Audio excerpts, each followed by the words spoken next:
Hello students, मैं doctor Indu Kumari, department of psychology, NLS college Jaitpur Daudpur from JP university Chhapra.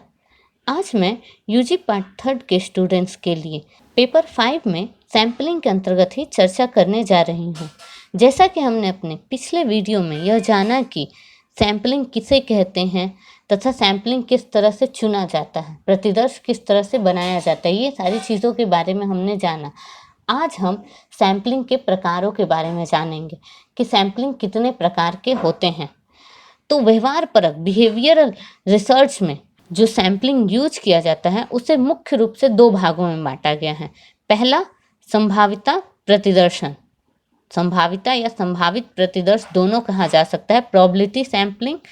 और दूसरा है असंभाविता प्रतिदर्शन या असंभावित प्रतिदर्श, नॉन प्रोबेबिलिटी सैम्पलिंग। तो यही 2 तरह के सैम्पलिंग व्यवहारपरक मनोविज्ञान में यूज किए जाते हैं। तो आज हम सबसे पहले संभावित प्रतिदर्श या संभाविता प्रतिदर्शन के बारे में जानेंगे कि प्रोबेबिलिटी सैम्पलिंग किसे कहते हैं। जैसा कि इसके नाम से ही साफ तौर से जाहिर होता है कि संभावित प्रतिदर्श वैसे प्रतिदर्श या प्रतिदर्शन परियोजना को कहा जाता है जिसमें जीव संख्या के सदस्य का प्रतिदर्श में सम्मिलित किए जाने की संभावना ज्ञात होती है। जिसमें मतलब हम जो जनसंख्या है उससे जो हम सैंपल लेते हैं उसको उस प्रयोग में यूज किए जाने की संभावना ज्ञात होती है, हमको पता होती है कि कितना हम यूज कर रहे हैं। प्रोबेबिलिटी सैंपलिंग में मुख्य रूप से कुछ शर्तों का होना बहुत ज़्यादा आवश्यक होता है शोधकर्ता के लिए। तो सबसे पहला शर्त क्या है कि जीव संख्या या समष्टि, जीव संख्या पॉपुलेशन, जिससे हम सैंपल चुन रहे हैं, जिससे चयन किया जाएगा सैंपल का, उसका आकार अवश्य ज्ञात होना चाहिए। जैसे हमको ये पता होना चाहिए कि पूरा पॉपुलेशन कितना है, उसी के आधार पर हम सैंपलिंग को चुनते हैं। तो ये ज्ञात होना चाहिए कि पूरी जीव संख्या का जो आकार है वो साइज है कितना है।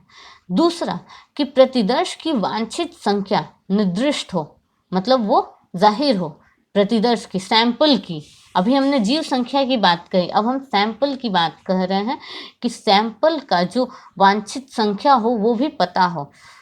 तीसरा है कि जीव संख्या के, पॉपुलेशन के प्रत्येक सदस्य को प्रतिदर्श में सम्मिलित किए जाने की संभावना बराबर हो, या कम से कम अवश्य शोधकर्ता को पता हो, जो रिसर्च कर रहा है उसको ये पता हो कि प्रतिदर्श में जो शामिल किए जा रहे हैं, बल्कि पॉपुलेशन में जो हमें प्रतिदर्श लेना है उनकी संख्या के बारे में, जो सम्मिलित किए जा रहे हैं उनके बारे में शोधकर्ता को पूरी तरह से पता होना चाहिए।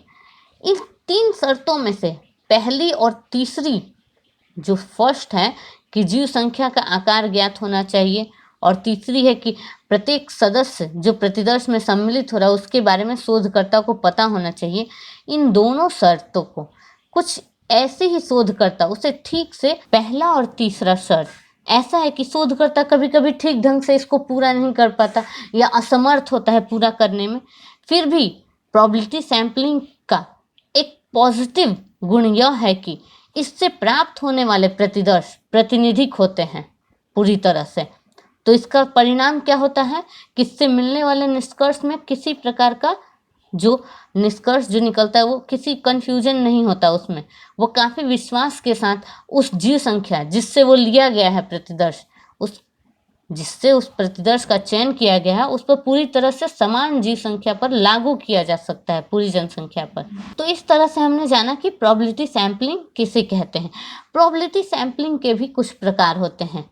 प्रोबेबिलिटी सैंपलिंग का पहला प्रकार है साधारण यादृच्छिक प्रतिदर्शन, सिंपल रैंडम सैंपलिंग। दूसरा है स्थिर यादृच्छिक प्रतिदर्शन, स्टैंडर्डाइज्ड रैंडम सैंपलिंग। और तीसरा है क्षेत्र या गुण प्रतिदर्शन, एरिया और क्लस्टर सैंपलिंग।